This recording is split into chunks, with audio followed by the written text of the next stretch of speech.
હરિધામ સોખડાની મિલકત વિવાદમાં પ્રબોધ જૂથને ઝટકો લાગ્યો છે। પ્રબોધ સ્વામી જૂથને નોટિસ આપવામાં આવી છે।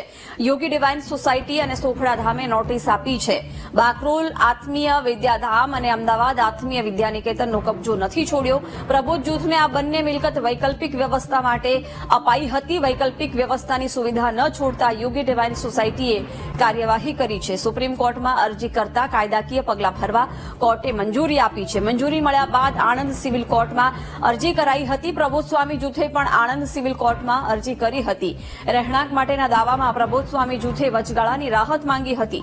પ્રબોધ સ્વામી જૂથે કરેલી અરજીને આણંદ સિવિલ કોર્ટે ફગાવી હતી। પ્રબોધ સ્વામી જૂથને નોટિસ ફટકારવામાં આવી છે। આણંદ સિવિલ કોર્ટમાં અરજી કરવામાં આવી હતી। યોગી ડિવાઇન સોસાયટીએ નોટિસ આપી છે। વૈકલ્પિક વ્યવસ્થાની મિલકત ન છોડતા આખરે નોટિસ આપવામાં આવી। હરિધામ સોખડાની મિલકતને લઈને વિવાદ છે। હરિપ્રસાદ 1971માં સોખડા આશ્રમની સ્થાપના કરવામાં આવી હતી। આખા વિવાદની વાત કરીએ તો હરિપ્રસાદ સ્વામીએ યોગી ડિવાઇન સોસાયટીનો પાયો નાખ્યો। જો કે 27 જુલાઈ 2021માં હરિપ્રસાદ સ્વામી બ્રહ્મલીન થયા। ત્યાર પછી મિલકત માટે આધ્યાત્મિક વારસદારો વચ્ચે જંગ શરૂ થઈ હતી। 10,000 કરોડથી વધુની મિલકતનો મામલો હવે હાઈકોર્ટમાં પહોંચ્યો છે અને આખરે હવે નોટિસ પણ આપવામાં આવી છે। પ્રેમ સ્વરૂપ સ્વામી અને પ્રબોધ સ્વામીને આની જવાબદારી સોંપવામાં આવી હતી। બે સંતોને જવાબદારી મળતા ઝઘડાના મૂળ હવે રોપાયા છે। પ્રબોધ સ્વામી જૂથને વૈકલ્પિક વ્યવસ્થા માટે 2 આશ્રમ અપાયા છે। વિગતો સાથે સંવાદદાતા માનુ જોડાઈ ગયા છે। માનુ, અત્યારે નોટિસ આપવામાં આવી છે પ્રબોધ સ્વામીને હરિધામ સોખડાની મિલકતને લઈને આ વિવાદ છે, શું વિગતો?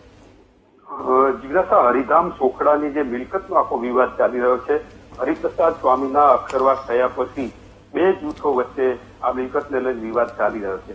ત્યારે પ્રબોધ જૂથ છે અત્યારે જે જગ્યાએ રહી રહ્યું છે એ બંને જગ્યાઓ પણ ખાલી કરવા માટેનો આ જે મામલો છે એમાં સુપ્રીમ કોર્ટ અને હાઈકોર્ટે પણ કહી દીધું કે આ મામલો છે કોર્ટ રાહે પતાવવામાં આવે અને ન્યાયિક રીતે કાર્યવાહી થાય। અને એને લઈને જ આણંદ સિવિલ કોર્ટે પ્રબોધ સ્વામી જૂથના જે રહેણાંક માટેના જે જગ્યાઓ આપવામાં આવી હતી એ ખાલી કરવા માટેનો નિર્દેશ કર્યો છે। અને એના કારણે યોગી ડિવાઇન સોસાયટી દ્વારા આ જાહેર નોટિસ પ્રસારિત કરવામાં આવી છે અને બાકરોલ આત્મીય વિદ્યાલય અને અમદાવાદ આત્મીય વિદ્યાનિકેતનનો કબજો છે એ છોડવા માટે આ નોટિસ ફટકારવામાં આવી છે। આમ હરિપ્રસાદ સ્વામીના અક્ષરવાસ પછી જે વિવાદ ચાલી રહ્યો છે, ફરીવાર વિવાદ અત્યારે ચર્ચામાં આવ્યો છે અને પ્રબોધ સ્વામીને આ બંને જે સંસ્થાઓ છે ખાલી કરવા માટેની નોટિસ આપવામાં આવી છે। બિલકુલ, માનો આભાર જાણકારી આપવા બદલ।